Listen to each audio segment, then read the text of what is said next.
तो मैं आपको लेके चलता हूं फ्रेम ऑफ रेफरेंस। हमारे पास हमारी यूनिवर्स में ब्रॉडली स्पीकिंग दो किस्म के फ्रेम ऑफ रेफरेंस होते हैं। एक इनर्शियल फ्रेम ऑफ रेफरेंस होता है और एक non inertial frame of reference होता है, जिसे एक्सेलरेटिंग फ्रेम ऑफ रेफरेंस भी कहा जाता है। तो सबसे पहले हम बात करेंगे इनर्शियल फ्रेम ऑफ रेफरेंस की। ये एक ऐसा फ्रेम ऑफ रेफरेंस होता है जिसमें एक्सेलरेशन नहीं होती।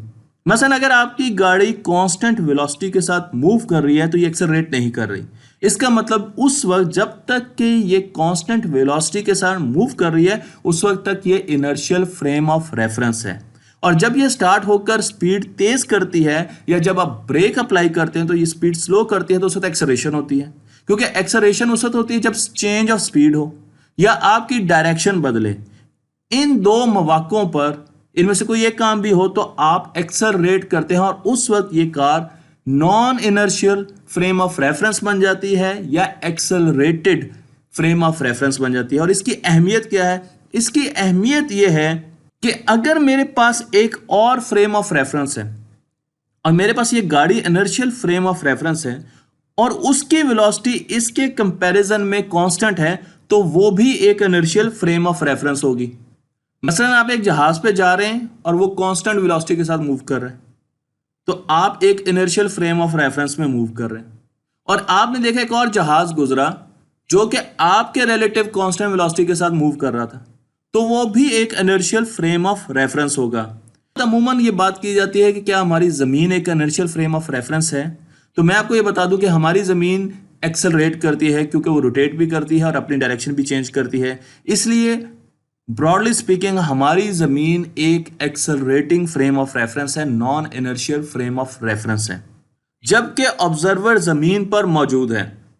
अब हम बात कर लेते हैं non inertial frame of reference की।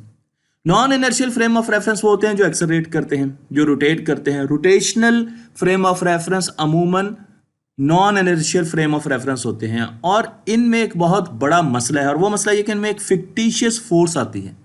इस फोर्स को हम फिक्टिशियस फोर्स भी कहते हैं, इस फोर्स को सूडो फोर्स भी कहते हैं। आप यहाँ पर देखें तो जब भी हम रोटेट करते हैं तो हमें सेंट्रीफ्यूगल फोर्स ऑब्जर्व होती है, हमें कोरियोलिस फोर्स भी ऑब्जर्व होती है।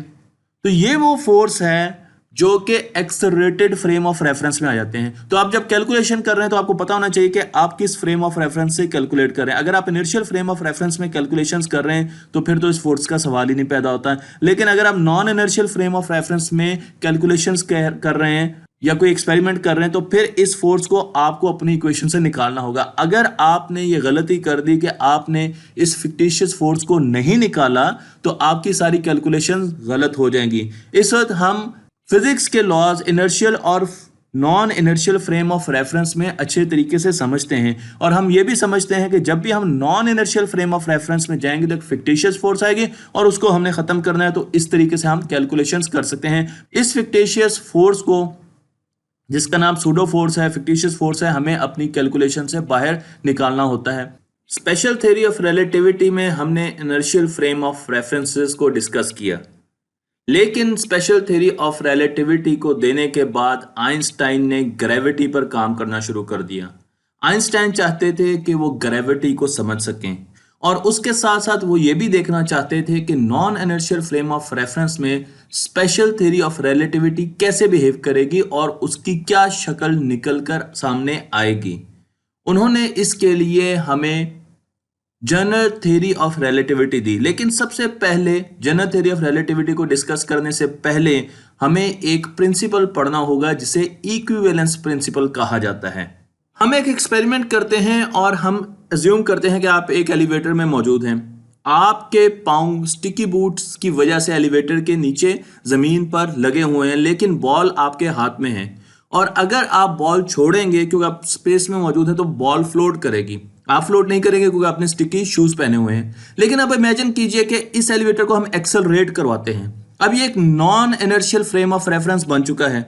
तो जब ये एक्सेलरेट करेगा और ऊपर की तरफ जाएगा तो बॉल पर एक फोर्स फील होगी, अपने ऊपर भी आपको फोर्स फील होगी और बॉल आपके पाँव में गिर जाएगी। आपको हर जगह पर, हर पॉइंट पर एक फोर्स फील्ड होगी। इसे हम फोर्स फील्ड कहते हैं। और इस एक्सेलरेशन को हम न्यूटन के सेकंड लॉ से निकाल सकते हैं। तो आपको ये फील होगा कि आप पर एक फोर्स एक्ट कर रही है, हालांकि आपका एलिवेटर एक्सेलरेशन के साथ ऊपर की तरफ मूव कर रहा है। इसी तरीके से हम दूसरा एक्सपेरिमेंट लेते हैं और आपके पास एक बीम ऑफ लाइट है, फ्लैश लाइट है, आपने उसको शाइन किया। तो जब आपने उसको शाइन किया, वहां से फोटोन निकले, वो स्ट्रेट लाइन में गए, एलिवेटर की दीवार से रिफ्लेक्ट हुए और वापस आ गए। क्योंकि इस वक्त आप एक इनर्शियल फ्रेम ऑफ रेफरेंस में हैं, अब वही फ्रेम ऑफ रेफरेंस एक्सेलरेट करेगा। तो जब ये एक्सेलरेट करेगा, आप वही लाइट दोबारा शाइन करें तो आपको लाइट आहिस्ता आहिस्ता बेंड होती हुई नजर आएगी, आपको लाइट में बेंडिंग नजर आएगी। हम एक दूसरा एक्सपेरिमेंट लेते हैं और एक आदमी को एलिवेटर के बाहर खड़ा कर देते हैं। तो इस वक्त वो एक इनर्शियल फ्रेम ऑफ रेफरेंस में एक ऑब्जर्वर मौजूद है और दोबारा हम एक्सेलरेटर को एक्सेलरेशन के साथ मूव करवाते हैं। तो उस आदमी को क्या नजर आएगा? उसको नजर आएगा कि फुटबॉल या बॉल अपनी जगह पर खड़ी है और एलिवेटर आहिस्ता आहिस्ता ऊपर जा रहा है। उसे कोई फोर्स महसूस नहीं होगी आपके या बॉल के ऊपर लगती हुई। उसकी ऑब्जर्वेशन आपसे बिल्कुल डिफरेंट होगी कि एलिवेटर ऊपर गया और फुटबॉल अपनी जगह पर मौजूद है। इसी तरीके से जब लाइट को फ्लैश करेंगे और एक्सेलरेट करेगा तो उसको लाइट हमेशा स्ट्रेट पाथ में नजर आएगी।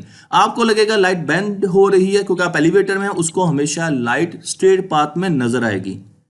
लेकिन सवाल यह है कि हम किसकी बात को सही माने, आपकी बात को सही माने या फिर उन साहब की बात को सही माने जो एलिवेटर के बाहर खड़े हैं।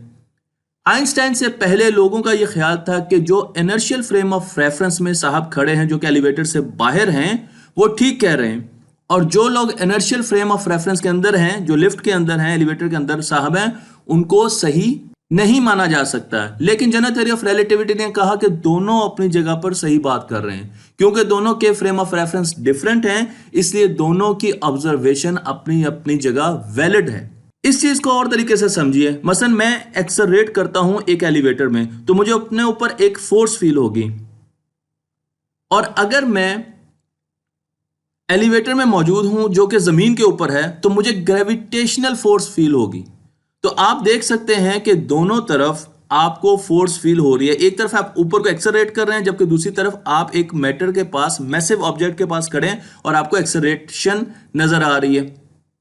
हमें पता है कि जमीन की जो ग्रेविटी है वो 9.81 मीटर पर सेकंड स्क्वायर है। तो अगर इसी एक्सेलरेशन के साथ मूव करूंगा तो बॉल बिल्कुल वैसे ही बिहेव करेगी, उस पर वैसी फोर्स लगेगी जो जमीन की ग्रेविटेशनल फोर्स में मेरे ऊपर लगती है। तो मैं यूं कह सकता हूं कि अगर मैं एक एक्सेलरेटेड फ्रेम ऑफ रेफरेंस में हूं या मैं रेस्ट पे हूं और ग्रेविटेशनल फील्ड में हूं, मुझे मालूम नहीं होगा कि इस वक्त मैं एक्सेलरेट कर रहा हूं या मैं एक ग्रेविटेशनल फील्ड में मौजूद हूं। दोनों का असर मेरे ऊपर एक जैसा होगा। इसका मतलब यह है कि एक्सेलरेशन और ग्रेविटी में एक ताल्लुक मौजूद है, और अगर आपको एलिवेटर के बाहर देखने ना दिया जाए तो आपको इनका फर्क नहीं पता चलेगा। इसे इक्विवेलेंस प्रिंसिपल कहा जाता है। मैस को हम दो तरीकों से बयान कर सकते हैं, इनर्शियल मैस और ग्रेविटेशनल मैस। इनर्शियल मैस की अगर बात करें तो हमें न्यूटन के सेकंड लॉ ऑफ मोशन से इनर्शियल मैस मिलता है। मतलब मेरे पास यहां पर दो किस्म की बकेट्स हैं, इस बकेट पे मैं थोड़ा सा जोर लगाऊंगा, फोर्स लगाऊंगा तो ये मूव कर जाएगी। इसको मूव करवाने के लिए मुझे बहुत ज्यादा फोर्स की जरूरत नहीं पड़ेगी, इसलिए इसका इनर्शिया कम है। और इस बकेट को जो कि सैंड से भरी हुई है, इस पर मुझे ज्यादा फोर्स लगाने की जरूरत है, इसलिए इसका इनर्शिया भी ज्यादा है। इसी तरीके से जब चीजों को रोकते हैं तो जो चीज ज्यादा फोर्स लेती है रुकने में, उसका इनर्शिया ज्यादा है, और जिस चीज पर हमें कम फोर्स लगाना पड़ता है, जिस ऑब्जेक्ट पे कम फोर्स लगाना पड़ता है, उसको रोकने के लिए उसका इनर्शिया कम है। लेकिन मैस एक फोर्स को भी रिप्रेजेंट करता है जो दो बॉडीज के दरमियान मौजूद होता है। तो इन दोनों में से कौन सी मिसाल, कौन सी डेफिनेशन ठीक है? गैलीलियो के एक्सपेरिमेंट को वेरीफाई करने के लिए चांद पर हथौड़ी और पर को एक साथ फेंका गया, और हमने ये देखा कि दोनों का मैस डिफरेंट था, लेकिन दोनों एक साथ चांद की जमीन पर गिरे। और ये कब हो सकता है? न्यूटन इस फिनोमिना को बताने में नाकाम रह चुके थे। उनको समझ नहीं आ रही थी कि इनर्शियल मैस और ग्रेविटेशनल मैस में क्या ताल्लुक है। लेकिन आइंस्टाइन ने हमें बताया कि ये उस वक्त हो सकता है जब इनर्शियल मैस और ग्रेविटेशनल मैस बराबर हों। और आइंस्टाइन ने हमें यह भी बताया कि इनर्शियल मैस और ग्रेविटेशनल मैस में इक्विवेलेंस प्रिंसिपल की वजह से एक ताल्लुक भी है, क्योंकि जब भी हम देखते हैं तो एक्सेलरेशन और ग्रेविटी को हम डिफरेंशिएट नहीं कर सकते। दोनों सूरतों पर हम पर फोर्स एक्ट करती है, और अगर हम एलिवेटर में बंद हो तो हम बता नहीं सकते कि क्या इस वक्त हम जमीन की तरफ एक एलिवेटर में नीचे की तरफ गिर रहे हैं या हम एक रॉकेट में बैठकर ऊपर की तरफ जा रहे हैं। तो इनर्शियल मास और ग्रेविटेशनल मास में पहली मर्तबा जनरल थ्योरी ऑफ रिलेटिविटी ने ताल्लुक दिया। हमने इक्विवेलेंस प्रिंसिपल को डिस्कस किया था। आइंस्टाइन का यह कहना था कि अगर आप एक लिफ्ट में बंद हैं और वो एक्सेलरेट कर रही है तो आपके ऊपर एक फोर्स लगेगी जो कि आपको नीचे की तरफ लेके जाएगी और इसे हम ग्रेविटी कहते हैं। बिल्कुल यही फोर्स आपको महसूस होगी अगर ये लिफ्ट जमीन या किसी भी मैसिव बॉडी के ऊपर आ जाए तो आपको ग्रेविटी की फोर्स नजर आएगी, महसूस होगी। इसका मतलब न्यूटन और आइंस्टाइन में ग्रेविटी पर जंग छिड़ चुकी थी, क्योंकि न्यूटन ये कहते थे कि अगर आप सेब जमीन पर गिराएंगे तो एक फोर्स है जो हर चीज को जमीन की तरफ खींचती है और वो है ग्रेविटी, और वो जमीन की तरफ इस सेब को खींच लेगी।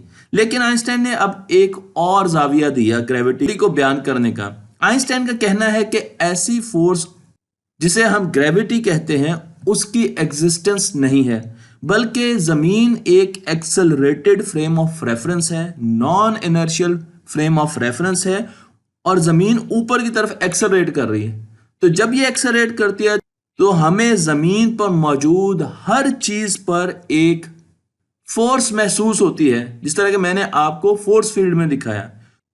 लेकिन अगर आप एक इनर्शियल फ्रेम ऑफ रेफरेंस से देखेंगे तो आपको बज़ाहिर कोई फोर्स महसूस नहीं होगी सेब के ऊपर, बल्कि आपको यह लगेगा कि जमीन ऐसा ऐसा ऊपर उठ रही है और सेब अपनी जगह पर मौजूद है। फील्ड इक्वेशंस देने के बाद आइंस्टाइन का यह ख्याल था कि फोर्स ऑफ ग्रेविटी एग्जिस्ट नहीं करती, बल्कि इक्विवेलेंस प्रिंसिपल के बाद तो उन्होंने इस बात को साबित भी कर दिया।